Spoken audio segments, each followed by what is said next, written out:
Well, let's see what's happening within my Dungeon Master orb today. Oh, here's the Gentleman Gamer, playing video games once again. Perhaps I'll leave his channel on while I go off and do some dungeoneering. Yes, video games are very fascinating, and they have changed greatly over the years. Now they're very story-based. So, Dungeon Master Doom does enjoy watching the Gentleman Gamer's channel, watching him go through the games and listening to them as I go off and do my Dungeon Master duties. Yes, when I think about video games, I think about the divide of old school versus new school video gamers. I've heard lots of talk about old school versus new school role-playing gamers. There is a little bit of a divide, but between old school video gamers and new school video gamers, there is a gigantic divide. And I am old school, so I have a very different perspective about video games. And when I watch the new school video gamers talk about games, it almost seems like a foreign language. So, I began with the Atari 2600 on a black and white television. I don't even know if they sell black and white televisions anymore. Pong was just a little bit before my time, but I did see the gigantic Pong machines, although Dungeon Master Doom was probably only a foot tall back then.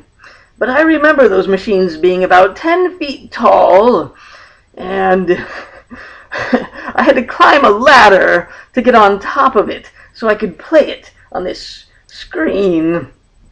Now, it was a magic screen at the time. Yes, it was viewed as a magic screen. Now, let's see, then I played other story-based games like Zork on those computers where they had monochromatic screens. So I played Zork with a black background and just green lettering. And then I played lots of the Dungeons and Dragons games on the Commodore 64. And on that system, you could hack into the game easily, rewrite what the characters are saying, and even fiddle with the graphics. So I put blood on all of my weapons and stuff, because such a thing was unheard of in video games back then. But mostly I had been playing the tabletop pen and paper games before these video games. So when Baldur's Gate came out, it was fascinating. And that's how this is an inspiring game. And I still have the rule book. And it's fascinating because it translated the second edition game very closely. And for the first time ever, you could see the Dungeons and Dragons game played out with precision and exactness. No rules were forgotten. So it was extremely fascinating. And when I was looking through this, I still had my habits of from pen and paper games, and they had a note section in the back, and I took close notes just as I would in a pen and paper game.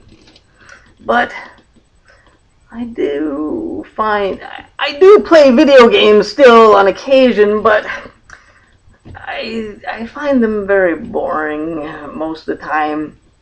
I get tired of them. I just play them to veg out. But they're different now. They're very different. the older games, there was a different mentality behind the way games were structured. And it was pitting man's mind against the machine. Back then, we pondered the best chess player in the world fighting a computer, and who would win. And if this computer was able to outsmart the greatest chess player, perhaps we were thinking this could be the sign of the singularity. But now, you know, such a thing is known that a computer can beat any human in chess. Ugh. So it's accepted now, and that's changed the way games were. Because originally games like Space Invaders, the game would just get harder and harder and harder. And you'd push yourself hard, and the game would get harder and harder and harder and harder and harder, and then you take the joystick and you throw it against the wall because you get so angry and frustrated. So that aspect is gone in games. There's a different mentality.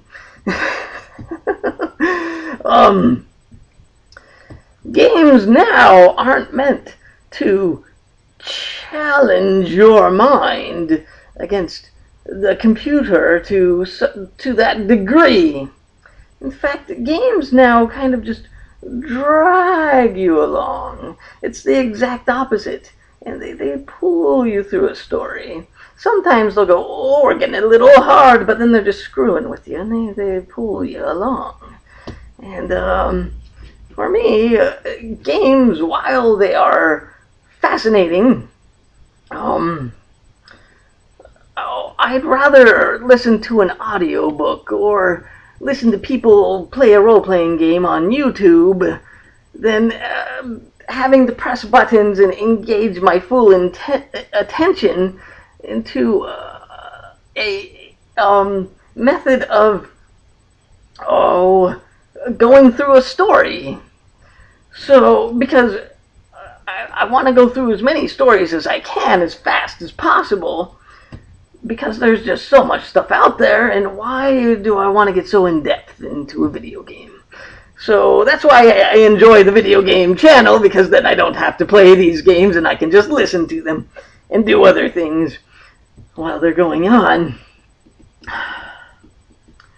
But looking at the way the new video games function makes me question the role of a dungeon master, because I don't challenge my players like the old video games would.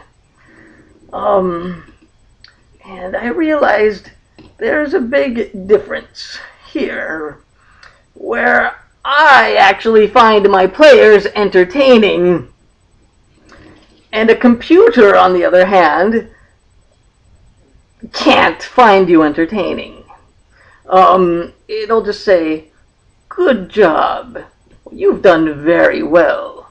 What a superb achievement. And it just patronizes you. It makes me very angry at times. I just tell it, shut up, this was easy, what the hell? So I get angry at the computer still. But just as in chess, when we thought that if a computer could replace the chess master, the singularity would be created. Now I think we're at this point to where if a computer could replace a dungeon master, then indeed I think we will see the singularity.